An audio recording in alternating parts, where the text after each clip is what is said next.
السلام علیکم، آپ دیکھ رہے ہیں یوٹیوب چینل ڈاکٹر جلیل اسلم آفیشل۔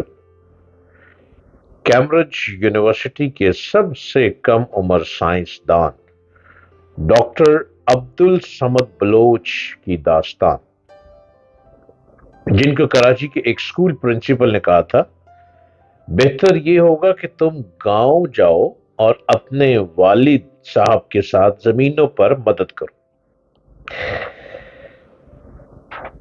پاکستان کے صوبہ بلوچستان کے پسماندہ ضلع کیچ کے دور دراز گاؤں بلیدہ کے رہائشیوں نے کبھی سوچا بھی نہیں ہوگا کہ ان کے علاقے کے ایک بہت غریب طبقے کے زمیندار کا بیٹا خلائی ٹیکنالوجی پر کام کرنے والا سائنسدان اور برطانیہ کی کیمبرج یونیورسٹی میں اپنے ڈپارٹمنٹ کا سب سے کم عمر سینئر ریسرچ سائنسدان اور فیلو ہونے کا اعزاز حاصل کرنے والا ہے۔ آج ان پر ہم بات کریں گے۔ ان کا کہنا ہے کہ میرا تعلق ایک ایسے علاقے سے ہے جہاں پر تعلیم کا کوئی زیادہ رواج نہیں تھا، بلکہ پورے علاقے میں گنتی ہی کے چند لوگ ہوں گے جو خط وغیرہ پڑھ سکتے ہوں گے۔ ان کے مطابق میرے والد اور والدہ نے کبھی اسکول کا منہ نہیں دیکھا تھا، مگر بچپن ہی سے ان کی خواہش تھی کہ ہم پڑھ لکھ جائیں۔ ہم زمیندار ضرور ہیں اور زمینیں بھی کچھ ہیں، مگر ہماری زمینیں پر وہ پیداوار نہیں ہوتی جو ہونی چاہیے۔ چنانچہ والدہ میری ضرورتیں پوری کرنے کے لیے کیا کیا کرتی تھی بیان نہیں کر سکتا۔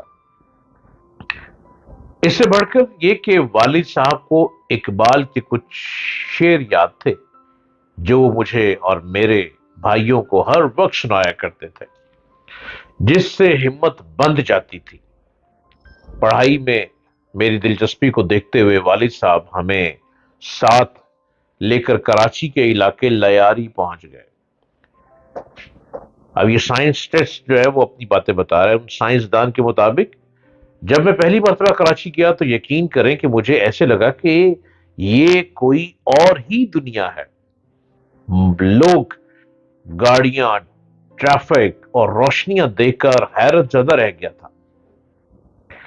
رات کے وقت جلتی لائٹیں دیکھ کر مجھے ایسا لگا کہ جیسے میں کسی روشنیوں کے شہر میں پہنچ گیا ہوں۔ لیاری میں ایک اردو میڈیم اسکول میں داخلہ لیا، مگر جلد ہی اندازہ ہو گیا کہ جب تک انگریزی اچھی نہیں ہوگی اس وقت تک ترقی کرنا ممکن نہیں ہے۔ ابھی بھی ایسا ہی ہے، جس کی انگریزی نہیں ہے اس کی ڈگریاں بیکار ہیں۔ اس صورتحال کا اندازہ ہونے کے بعد والد صاحب کو بتایا کہ مجھے انگلش میڈیم اسکول میں داخلہ لینا ہے، جس پر والد صاحب مجھے کلفٹن کراچی میں واقع مشہور شہرت یافتہ اسکول لے گئے، جو کہ ان کی استاد سے بڑھ کر تھا، لیکن انہوں نے میرے شوق کی خاطر مجھے وہاں پڑھانے کی ٹھان لی تھی۔ میں ایک دیہاتی بچہ تھا جو شہری طریقے تو زیادہ نہیں جانتا تھا، مگر میرے پاس والدین کا دیا ہوا اعتماد اور کچھ کر گزرنے کا حوصلہ تھا۔ اس موقع پر پرنسپل صاحبہ نے اپنے دفتر میں والد صاحب کی موجودگی میں میرا انٹرویو لیا اور انگریزی ہی میں مجھ سے بات چیت شروع کر دی۔ حالانکہ والد صاحب نے پرنسپل کو پہلے بتا دیا تھا کہ یہ یہاں داخلہ لینا ہی اس لیے چاہتا ہے کہ اس کی انگریزی بہتر ہو سکے۔ صورتحال یہ تھی کہ انگریزی تو مجھے آتی نہیں تھی، مگر سمجھ لیتا تھا۔ سب سے پہلے انگریزی میں میرا نام پوچھا، جس کا میں نے اردو میں جواب دیا۔ اس کے بعد انہوں نے پوچھا کہ والد صاحب کیا کرتے ہیں۔ میں نے بتایا کہ زمینوں پر کام کرتے ہیں۔ اس طرح انہوں نے کچھ اور سوال پوچھے، جس میں سے کچھ میں سمجھ آئے اور کچھ نہیں۔ شاید ان کو اردو میں میرے جواب ناگوار گزرے، حالانکہ میں نے ان کو یہ بتانے کی بھی کوشش کی تھی کہ اگر مجھے داخلہ مل گیا تو میں بہت محنت کروں گا، مگر اس کے باوجود انہوں نے آخر میں مجھے کہا بہتر یہ ہوگا کہ تم گاؤں جاؤ اور اپنے والد صاحب کے ساتھ زمینوں پر مدد کرو۔ یہ ایسے الفاظ تھے جن کو سن کر میری آنکھوں میں آنسو آ گئے۔ جبکہ والد صاحب مجھ سے نظریں چرا رہے تھے، میں اس وقت 7ویں کلاس کا اسٹوڈنٹ تھا۔ میرا دل ٹوٹ گیا، مگر میری تو تربیت ہی کچھ اور طرح ہوئی تھی۔ مجھے تو حوصلے اور عزم کا سبق سکھایا گیا تھا۔ یہ بات تو ذہن نشین ہو گئی تھی کہ انگریزی سیکھنا لازمی ہے۔ لیاری ہی میں ایک انگلش میڈیم اسکول کے بینرز اور پوسٹر لگے ہوئے تھے۔ میں نے والد صاحب سے کہا کہ مجھے اس اسکول میں داخل کروا دیں۔ انگریزی سیکھنے کے لیے میں نے خود ہی کوشش کر دی۔ کبھی انگریزی اخبار مل جاتا تو وہ پڑھتا، کبھی گرامر کی کوئی کتاب پڑھ لیتا، ساتھ میں اسکول کے ٹیچرز سے جو مدد مل جاتی اس سے پڑھائی بھی کر لیتا تھا۔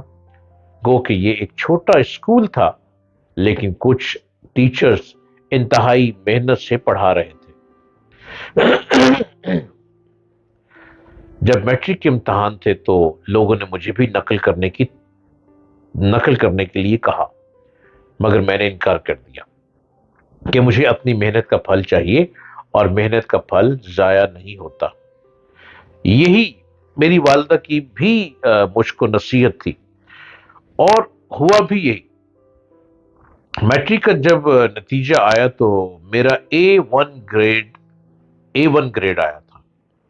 میں نے میٹرک 2003 میں کیا، 2003 میں، جبکہ اسی سال کے آخر میں D J science college Karachi میں داخلہ لینے میں کوئی دقت پیش نہیں آئی۔ مائنا سائنسدان ڈاکٹر عبد القدیر خان بھی اس کالج کے اسٹوڈنٹ رہے تھے۔ ایف ایس سی کے دوران میں ٹیوشن بھی پڑھاتا رہا، کیونکہ ظاہر ہے والدین پر اتنا بوجھ نہیں ڈال سکتا تھا، لیکن اس کی دوسری وجہ یہ بھی تھی کہ مجھے درس و تدریس اور تحقیق سے دلچسپی تھی۔ مجھے لگتا تھا کہ اگر میں پڑھاؤں گا تو زیادہ سیکھوں گا، اور ہوا بھی یوں ہی۔ ایف ایس سی کا سلسلہ اسی طرح چلتا رہا، اور جب نتیجہ آیا تو یہاں پر بھی میں نے A1 گریڈ حاصل کیا۔ انہی سائنٹسٹ کی گفتگو ہم پارٹ 2 میں آپ سے ڈسکس کرتے ہیں۔